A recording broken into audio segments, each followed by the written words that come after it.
Hi, welcome to lessonswithtroy.com. I'm Troy Brenningmeyer. Well, in this week's lesson, we're back to the lap steel in open D tuning. So D-A-D, F-sharp A-D from your lowest to your highest string. We're learning my arrangement of the classic spiritual Wade in the Water.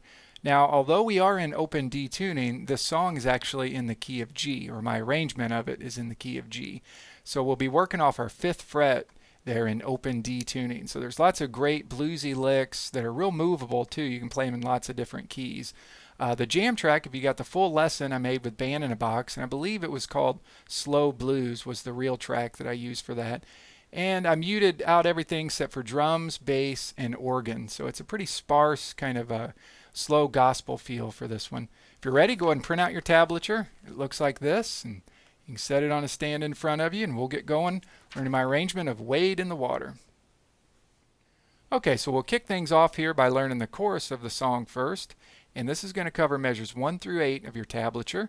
And keep in mind, we're in the key of G, although we're in open D tuning. So on your 5th fret here, that's the position for a G chord, if you played all your strings.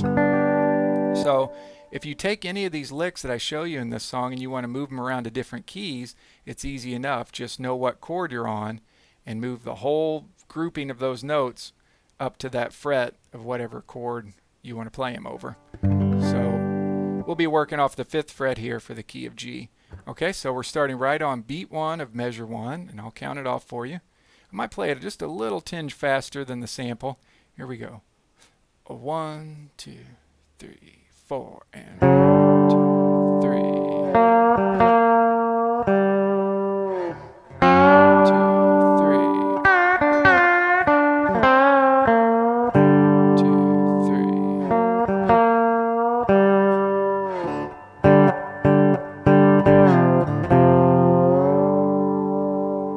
Okay, let me play it again.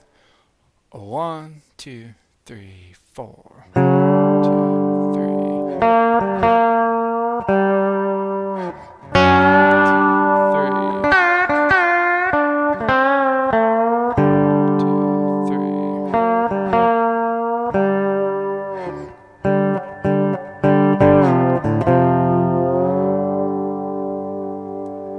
Okay, so we kick things off by sliding in from 4 to 5 on your 5th string and your 4th string, using your thumb and index finger in your right hand.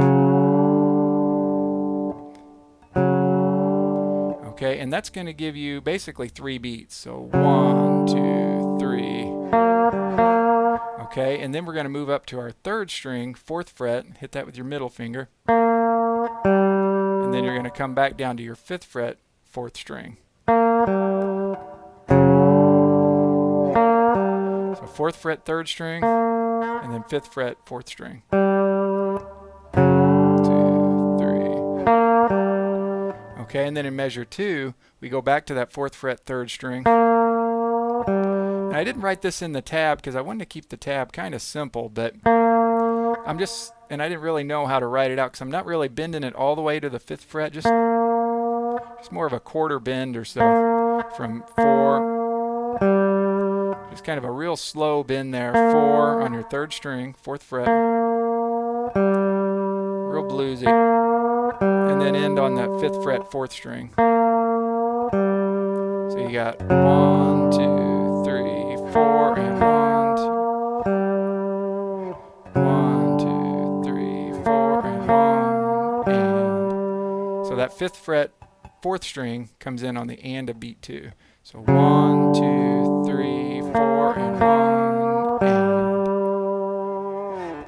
So lots of vibrato in this one. And when you hit those individual notes, like 4th fret, 3rd string, 5th fret, 4th string, have your bar tilted up. It'll give you a little bit more dexterity there. A little bit more accuracy. 2, 3. Okay, so there's the first 2 bars. Then in measure 3, you're going to slide from 4 to 5 again, but you're on your 4th string and your 2nd string, thumb and middle finger, for that double stop. And once again, that's going to be held for 3 beats. So 1, 2, 3. And then you're going to do this real quick kind of ghosted slide from 5 to 3 on your 1st string, bar tilted up.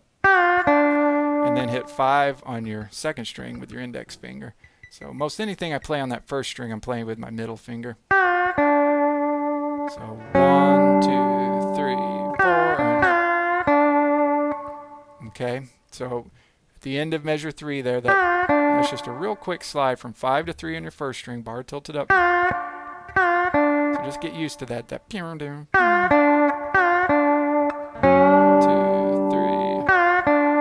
just like that. 1, 2, 3.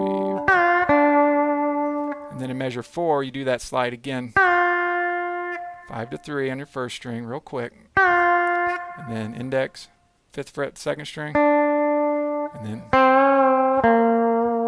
then a bluesy kind of 3 to 4, back to 3 on your second string. And when you play that 4th fret, 3rd string, you can bend that if you want. You know, that's a minor 3rd, basically. And if you played your 5th fret, that would be a major 3rd. So that's where a lot of your bluesy sounds come from. Bending it somewhere, you know, either directly 4 to 5 or, you know, 4, kind of getting in between there, and then cutting it off short and getting back to your 5th fret, 4th string. So once again, 3rd fret, or sorry, 3rd measure. 2, 3.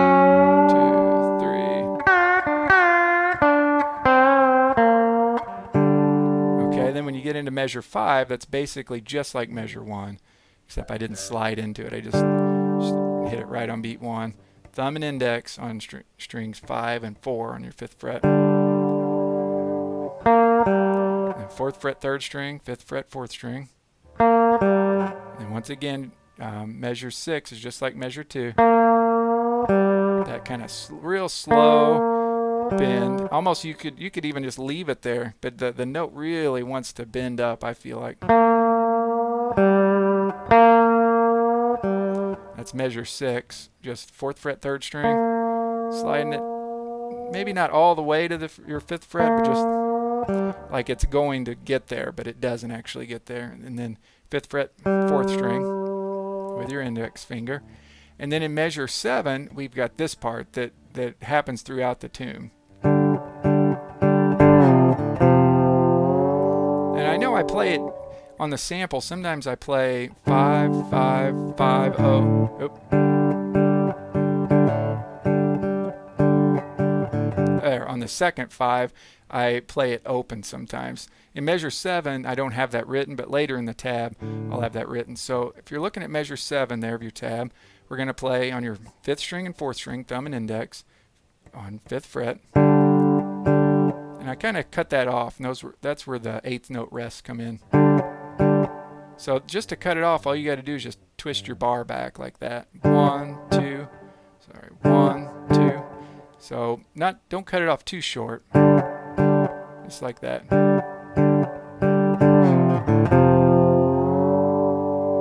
And that's the idea. 5, 5, 5.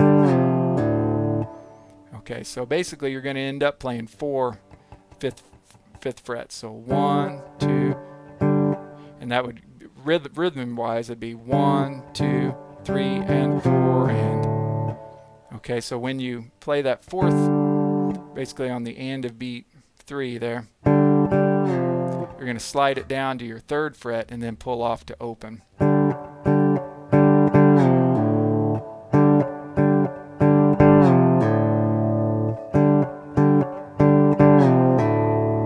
then 3rd fret. And you could either pick it again and slide it, or just, since it's ringing out, just slide it just like that. So 1, 2, 3, and 4, and rhythmically that's how you count it. 1, 2, 3, and 4, and 1, and it comes in on the and of, you start sliding on the and of beat 2. 1, 2, or you end up pluck it. That's what I have written in the tablature. Okay, so let me play this one more time. We'll move on to learning the verse. Here we go. The chorus measures 1 through 8. 1, 2, 3, 4. 1, 2, 3. 1, 2, 3.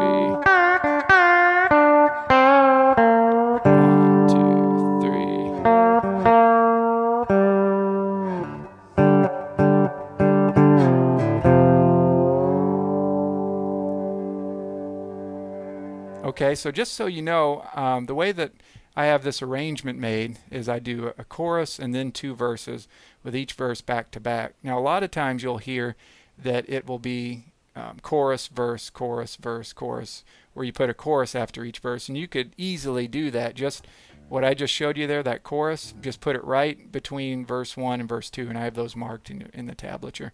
Well, let's go ahead and learn my version of verse 1.